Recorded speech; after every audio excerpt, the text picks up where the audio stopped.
Bonjour à tous, dans cette vidéo nous allons parler Mega Live. Dans une première partie nous allons parler installation, dans la deuxième partie nous serons sur l'eau pour voir les différents types de vues.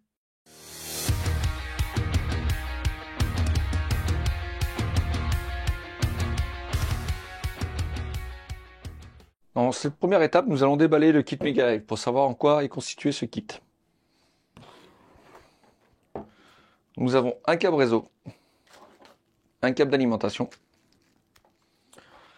un filtre anti-bruit électrique, la sonde Mega Live, la platine d'orientation de la sonde, les deux demi-coquilles à mettre sur un arbre ou sur une perche,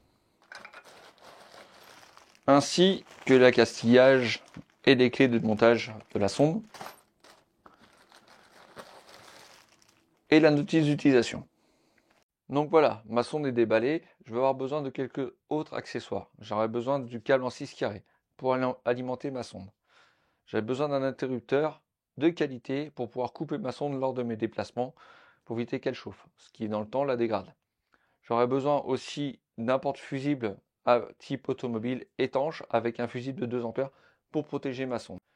Deuxièmement, lors de l'installation, j'aurais besoin de connecter mon filtre anti-bruit. Donc on peut le placer soit entre la batterie et l'interrupteur, soit entre l'interrupteur et la sonde Mega Live. Donc ça permet de filtrer les bruits parasites qui peuvent être générés par le moteur ou aussi ce qui arrive de temps en temps via les BMS des batteries lithium. Donc ceci est très important. Il n'a pas de sens pour une montée. Troisièmement, lors du montage du câble de sonde, d'alimentation de la sonde, nous avons un moins, un plus, une tresse de masse. La tresse de masse est à relier avec la masse.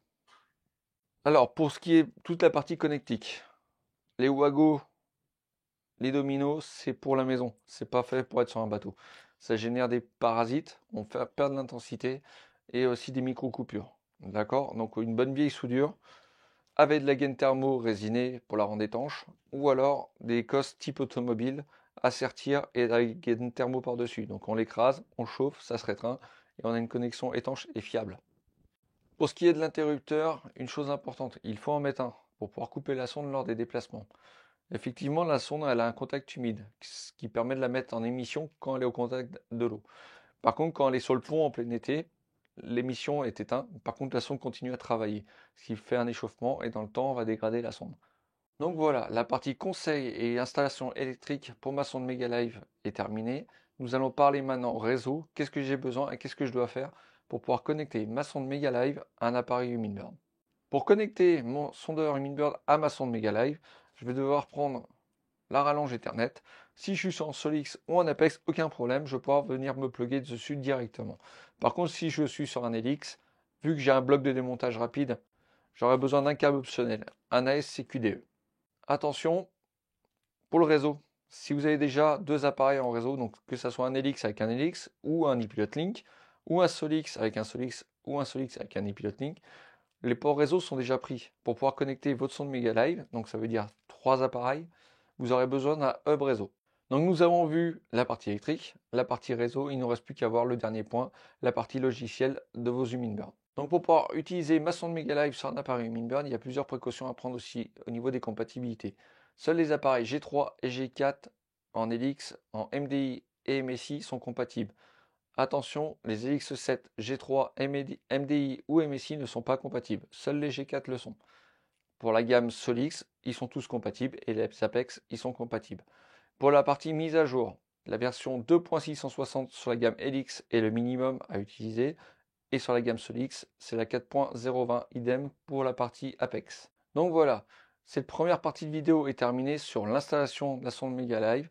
Si vous avez des questions, n'hésitez pas à les poser en commentaire. Maintenant, on va se retrouver sur l'eau pour voir les différents types de vues de la sonde Mega Live.